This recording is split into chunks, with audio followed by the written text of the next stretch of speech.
This bombshell report just got dropped, and it is devastating for Donald Trump, J.D. Vance, the entire Trump administration, but mainly Kash Patel. So Harry J. Sisson just broke down The Atlantic's explosive reporting on Kash Patel's FBI tenure. And this story reveals a national security nightmare. We're talking about excessive drinking, paranoid meltdowns, and missed meetings at the highest levels of law enforcement. This exposes the dangerous incompetence plaguing Trump's second term. It is an expose of sorts on his time as FBI director, and it includes some very significant pieces of information that have not been reported on before, such as his excessive drinking. It's gotten so bad that people have struggled to wake him up in the morning because he drank so much. The drinking allegations aren't just embarrassing, they're disqualifying. When the FBI director is so intoxicated that staff can't wake him for national security briefings, we're facing a genuine crisis.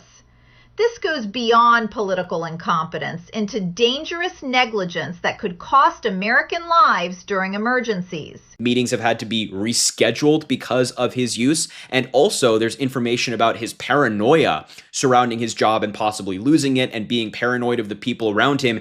This paranoid behavior perfectly illustrates Trump's loyalty over competence approach. Patel wasn't chosen for FBI expertise. He was picked because he wrote children's books praising Trump.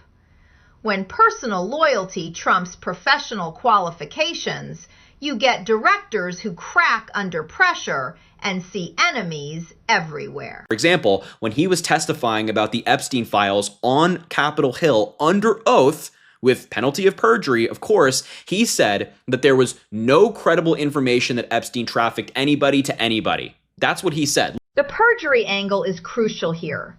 Lying under oath about Epstein files while serving as FBI director isn't just unethical, it's criminal. This shows Patel using his position to cover up investigations rather than pursue justice. Exactly what critics warned about when Trump appointed him. On Friday, April 10th, as FBI Director Kash Patel was preparing to leave for the weekend, he struggled to log into an internal computer system. He quickly became convinced that he had been locked out, and he panicked, frantically calling aides and allies to announce that he had been fired by the White House. Two of these people described his behavior as a freakout. This computer panic attack reveals someone completely unfit for crisis management. The FBI director needs steady judgment during genuine emergencies, not someone who melts down over login problems. Imagine this response during an actual terrorist attack or national security threat. He has good reason to think so as well, including some having to do with what witnesses described to me as bouts of excessive drinking. My colleague Ashley Parker and I reported earlier this month that Patel was among the officials expected to be fired after Attorney General Pam Bondi was fired as well. Even Trump insiders recognize Patel's unfitness. That's why Pam Bondi reportedly wanted him gone before her own firing. When your own team considers you a liability, it confirms these aren't partisan attacks, but legitimate concerns about basic competence and professionalism. You know, once again, maybe it's like you shouldn't appoint podcast hosts and people who have never served in these fields to be directors or secretaries of really important agencies. So maybe we shouldn't have a podcast host leading the FBI. Maybe we shouldn't have a Fox News host leading the Department of Defense. This administration is full of incompetence. This podcast host to FBI director pipeline epitomizes Trump's second-term chaos. Pete Hegseth at Defense, Patel at FBI. These aren't serious appointments, but rewards for media loyalty. The result is agencies led by people fundamentally unprepared for their responsibilities. They said that he is known to drink to the point of obvious intoxication, in many cases at the private club Ned's in Washington, D.C., which is apparently a Republican place to go, a place to party. While in the presence of White House and other administration staff, he's also known to drink at excess at the Poodle Room in Las Vegas, where he frequently spends parts of his weekends. Drinking publicly at Republican establishments while holding America's top law enforcement position shows stunning poor judgment. The fact that White House staff witnessed this behavior means it wasn't hidden.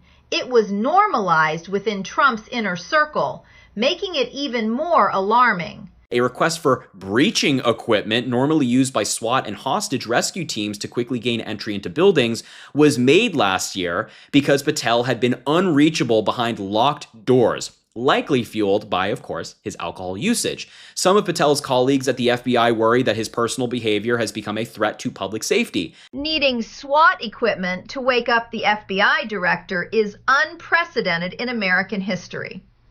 This isn't about having a drink after work. This describes someone so incapacitated that federal agents couldn't reach him during potential emergencies. It's genuinely shocking. Current and former officials told me they have long worried about what would happen in the event of a domestic terrorist attack while Patel was in office. One of them saying, "That's what keeps me up at night." The article gets worse, if you can even believe it. The DOJ's ethic handbook states that an employee is prohibited from habitually using alcohol or other intoxicants to excess. The terrorist attack scenario keeps officials awake because it's entirely plausible. America's enemies don't wait for convenient timing, and having an unreachable FBI director during a crisis could literally cost thousands of lives. This represents a complete breakdown of accountability. Do you folks remember that all the way back in September when the investigation was ongoing? Everybody was on the edge of their seat waiting for a suspect to be in the possession of law enforcement. And Kash Patel gets out there while reportedly being at a fancy restaurant in New York City. I believe the restaurant was Rouse. While being at that restaurant, decided to go out there and say that a suspect has been caught, that essentially the case is over. They've done it. Turns out they got the wrong guy. That restaurant incident perfectly captures Patel's priorities. Being seen at fancy Manhattan establishments while botching active investigations. He chose media attention over accuracy, spreading false information that complicated the actual investigation.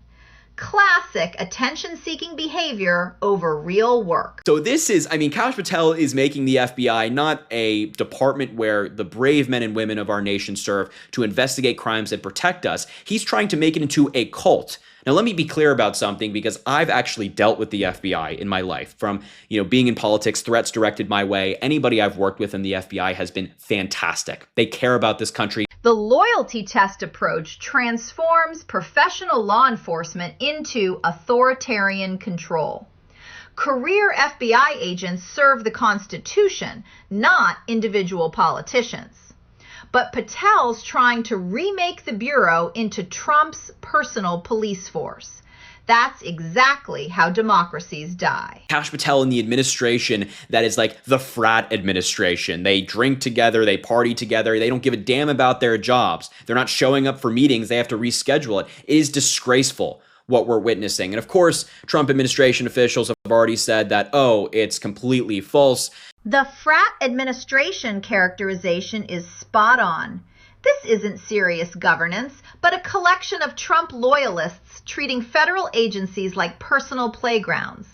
When partying takes priority over public service, national security becomes secondary to social media buzz. Bring the lawsuit, because I know The Atlantic, and I know that The Atlantic doesn't publish anything without 100% certainty. So this is damning for the Trump administration, damning for Kash Patel. They can threaten all the lawsuits they want. It doesn't change the facts. We've seen it with our own eyes, and now it's being extensively reported on. The Atlantic sourcing standards are impeccable. They don't publish without multiple confirmations. These lawsuit threats are pure bluster because the reporting is solid. Trump officials always cry fake news when caught, but the documented behavior speaks for itself.